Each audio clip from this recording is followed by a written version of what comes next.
The latest, thank you for your love and support. I appreciate you all. Burkina Faso is making us proud, and anytime you hear of Burkina Faso, Mali, Niger, we know there's something beautiful that they are doing that is changing the narrative in Africa. And today, they are doing more than we ever expected because Africa has been kept at a corner. Earlier this week, Burkina Faso Transitional Legislative Assembly unanimously approved the country's accession to the Vietnam Convention on Civil Liability for Nuclear Damage. Now, that may sound technical, but it's not. This is not just about paperwork. This is not just about diplomacy. This is not a foundational legal move that opens the door to one of the most tightly regulated sectors on earth. Civilian nuclear energy. Why this matter? Why does this accession matter so much? Because the Vietnam Convention is one of the cornerstones of international nuclear law. It establishes a global recognized system for managing the risks associated with nuclear activities, especially when something goes wrong. Under this treaty, the operator of a nuclear installation is exclusively liable for any damage caused by a nuclear incident, irrespective of fault. In simple terms, responsibility is clear. Victims are protected. Compensation is guaranteed. Legal confusion is eliminated. No blame games. No loopholes. No escaping accountability.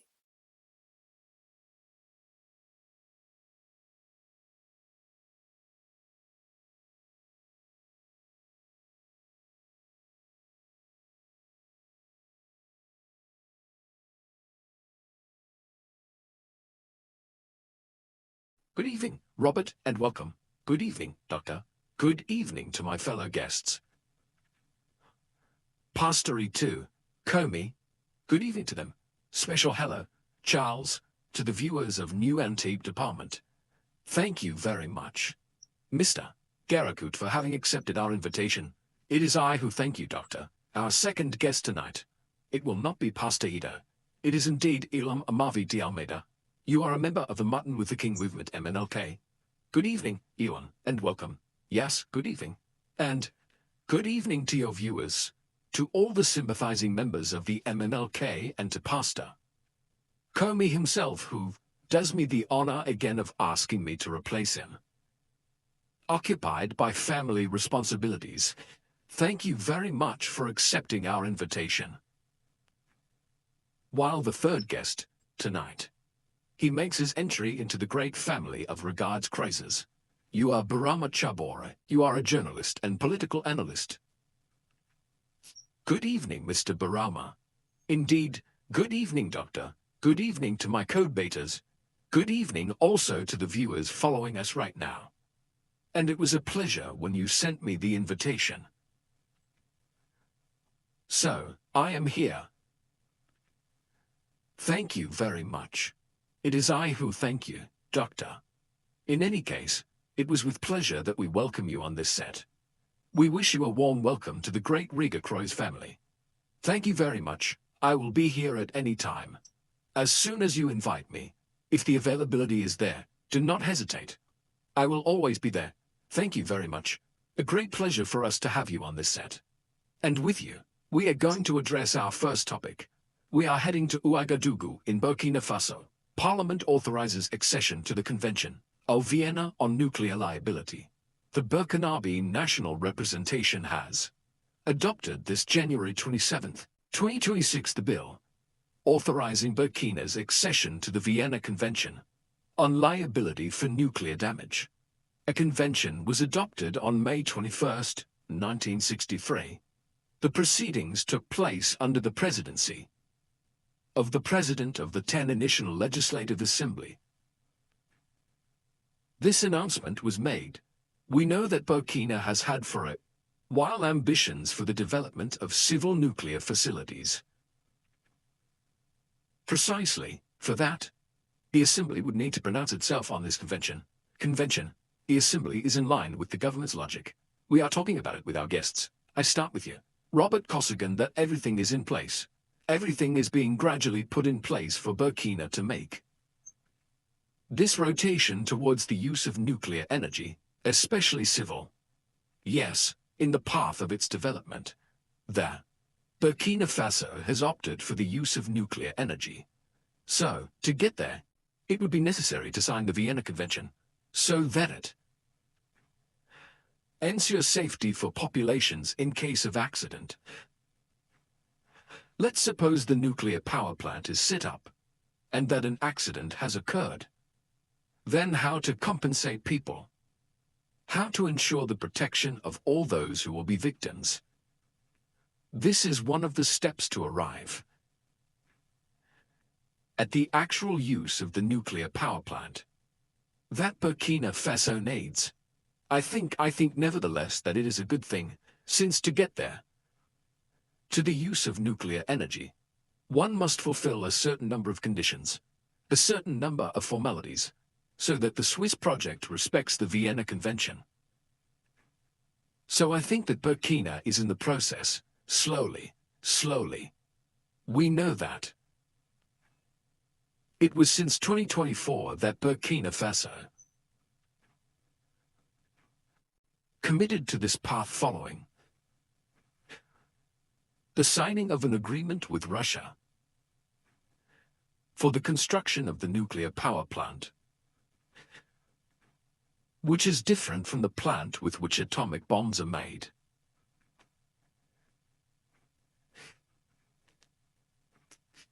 Since with the nuclear power plant, it only uses non-compacted uranium.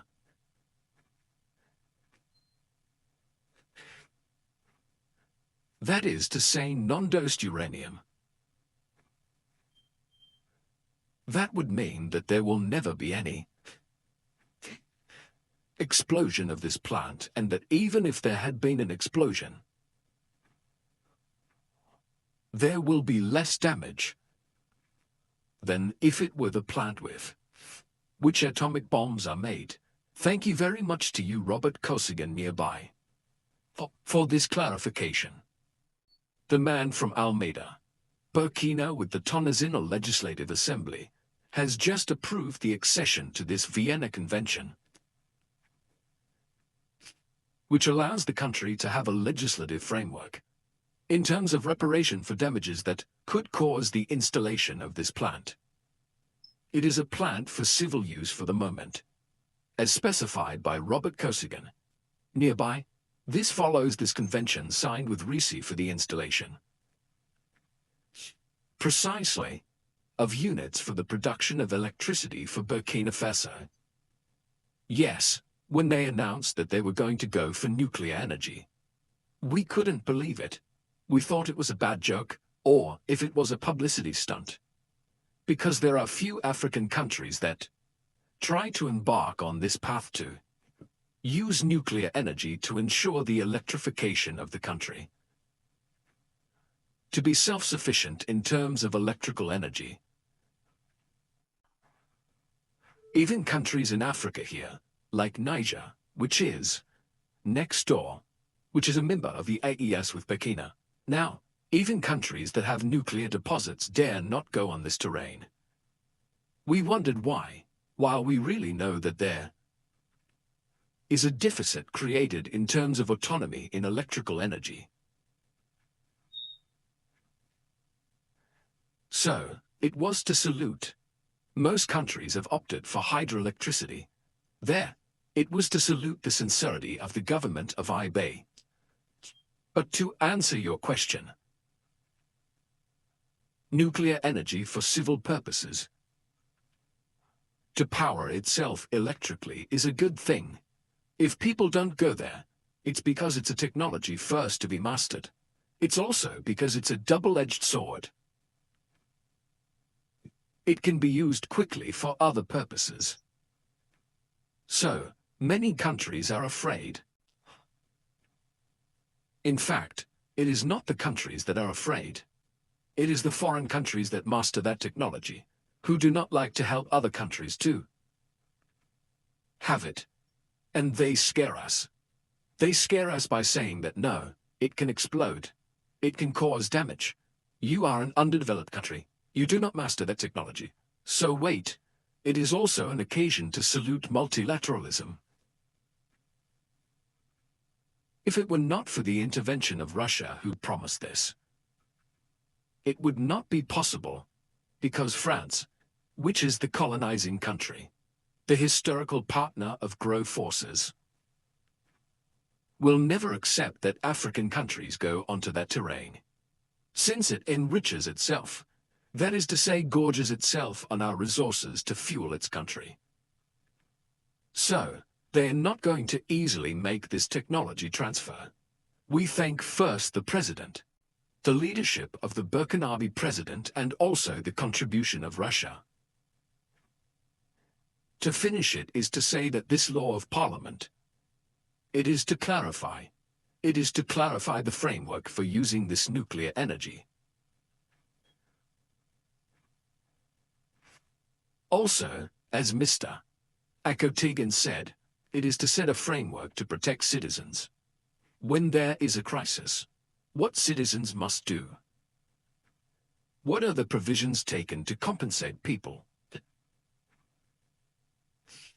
Next, it is also to reassure foreign forces.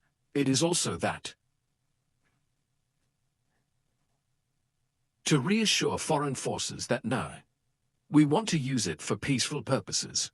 Thank you very much to you and to the man from Almeida of Petiaboa. Burkina opts for nuclear energy.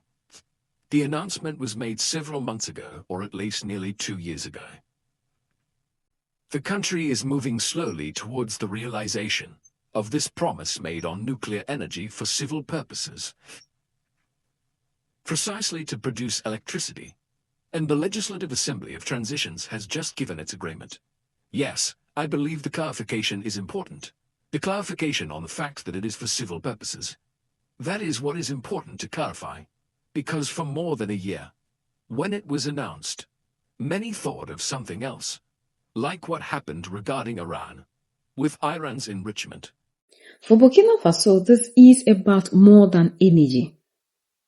It's about protecting its people, defining legal responsibility, reassuring international partners, demonstrating seriousness and maturity in nuclear governance. The Russian connection. And here is where it gets even more interesting. Accession to the Vienna Convention is considered an essential prerequisite for entry into high-stakes international nuclear cooperation. In other ways, without this treaty, there is no serious nuclear partnership. Back in June, Burkina Faso and Russia publicly doubled down on their pursuit of civilian nuclear energy, particularly for electricity generation. This parliamentary approval now provides the legal foundation needed to move from discussions. And sometimes they go to the extent of telling us what we can do and what we cannot do. For years, the leaders that came struggled to make sure they provide this thing for the people in Burkina Faso. Africans, if we are able to succeed in this regard, it will give us the power. It will encourage us to do more. We need to fight for what is ours rather than sitting down for people to dictate to us what they think we should be doing. This is beautiful. This is a very bold move. And we are all excited about this thing that is happening in Burkina Faso. At least we can't continue to be repeating the same stories. If it is safe for other people, it is safe for Africa. We can't wait for them to take the resources out of the continent and then use these things to be, you understand, the way they do to us. And because we do not have the power to acquire certain things, that's why always Africa, we look like we are at the mercy of other people. We need to fight for that which is ours. And that will only come when we are ready to take sovereignty. And we need to start questioning these people. If they can do it and they think it's best and it's safe, the African also can use the same resources to do it. Sovereignty is important. And if the civilian needs it, it must be given to them. We should have leaders who will be ready to go extra mile to protect us, to provide us with all that we need. Because we have the resources. People come here to take these things and to get themselves all these things. And Russia, we are so excited that Russia has always been with us. Hadn't been Russia with all these things that we are seeing, it would have been history. And we are glad that these our leaders came at a time that we have a sitting president in Russia that thinks about the continent. That isn't like other people who are ready to take advantage of Africa. We must understand that the power is in our hands. All that we need is to take bold steps. We don't have to be afraid of doing certain things. It's because of the fear that is in us. That is why other people are conquering us, and we need to stop that. Africans can do it, and we must prove to the world that we can do it. And we must support our leaders who are doing everything possible to give us that which we want. We are the only ones that can set ourselves free. United we stand, divided we fall, and united we keep standing forever and ever. The greatest enemy of the African is mental slavery. So let's decolonize ourselves from mental slavery. Let's keep sharing to educate our brothers and sisters. Together we'll make Africa great for ourselves and the next generations that are going to come. So that's the latest around the world in Africa, West Africa, and in Burkina Faso.